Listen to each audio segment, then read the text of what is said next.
Hey guys, welcome to Hands On with DoItYourself.com. I am Brad Pennington, your host. Today we are going to find out how to save some money through gardening.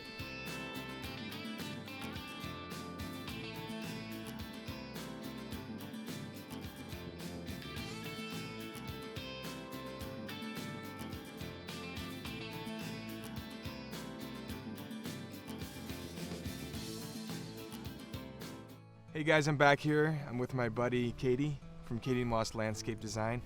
She is out here in West LA and she's going to show us how to grow our own garden. Katie, I have no idea how to do any of this stuff. All right. So I have a family of 4 and my bill is through the roof from the supermarket. How do I sort of condense that and be able to have an edible garden? Where do I start, first of all, because I don't know where to go? All right, we can start with figuring out the space you have available to use. Okay. We'll take a look at your soil. We'll check out the light and your water source. Mm-hmm. And we can go and get some seeds. Some things grow really well from seed, really easily. Other things we'll get little 4-inch containers like a tomato plant. We'll put that in the ground. You won't believe the abundance that will come. So we just run down to Home Depot, we grab some seeds, and we throw them in the hole and call it a day? It's not quite that simple, but we'll go down to Home Depot. We can pick these things up. And it's all right there. We can just bring it back. And They've got everything. Awesome. All right, let's do it. Okay. So, what is this guy here? This is called Dinosaur Kale. He's a beauty. Because he looks like a dinosaur tail? That's exactly right. Really? No. No? It's not.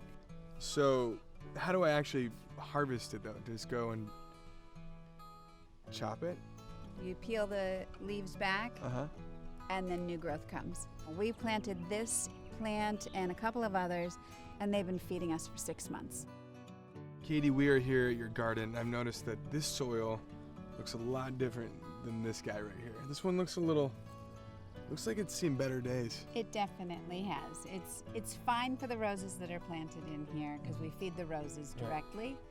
We don't need to feed the soil quite as much. For a vegetable garden, we definitely have to work from the ground up. So, Katie, this soil looks dramatically different and healthy. It is. It's been fed. This one has been amended with compost and various nutrients so that the fruits and vegetables are just going to have much better flavor, and the crops are going to be more abundant. So every 3 months, you amend the soil, you feed it, so I can feed my family. Your crop will be abundant. I love it. It's abundant already. All right, Katie, so one of the principles of a good grow is sunlight.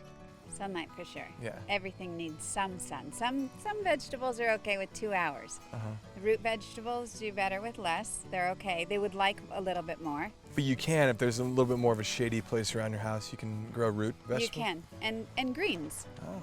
Yeah, lettuces, broccoli, cauliflower. So where can you know for sure whether it needs a lot of sunlight or less restrictive sunlight? All of the seed packets or the plants that you get at Home Depot have a little tag in there, and it will definitely indicate for you how much sunlight in the course of a day is necessary for these plants to thrive.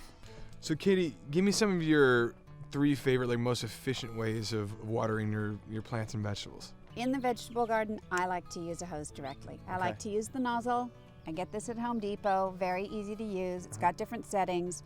I use the cone setting because it's a nice mist, it's good coverage, and it's just a solid and efficient way to do it. And how often do you have to do the cone system, the snow cone system?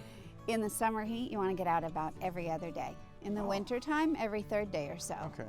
I always thought it was every day, but you don't have to do it No, every day. you can overwater if you go out every day. So Katie, give me a fun, efficient water conserving method. There's a drip system, and there's also a sprinkler system. And that's like just sort of running a water highway through It your is. plants. It's tubing that's got very specific holes in it Uh-huh. that will allow you to water exactly what it is that you want to water. Oh, that's And then in the stretches in between the foliage, between the plants, Yeah. it doesn't release the water. So that you're not wasting water. It's just getting to what it is that you want. So you create your own little water world. It's true. Yeah. It's true. The sprinkler heads are good. They can work well as long as you stay very on top of it. But if you plant something that's young and as it matures, it's going to get quite large, and then that sprinkler head's going to go off and it's just going to spray what's directly in front of it and not get beyond that. So other things are going to go neglected.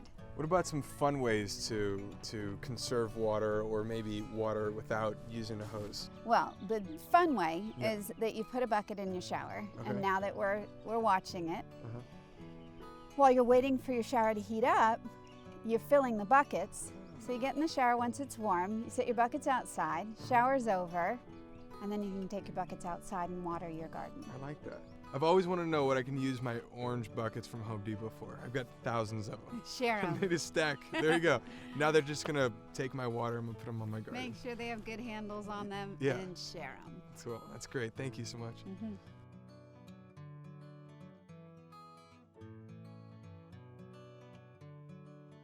Thanks so much for joining us today, guys. I hope you learned as much about gardening as I did. I cannot wait to start my own garden. Thank you to Katie Moss from Katie Moss Landscape and Design for helping us out and giving us all the wisdom she had. A big shout out to the Home Depot for providing all these amazing plants and vegetables. Remember, for any of your home improvement or gardening needs, go to DoItYourself.com.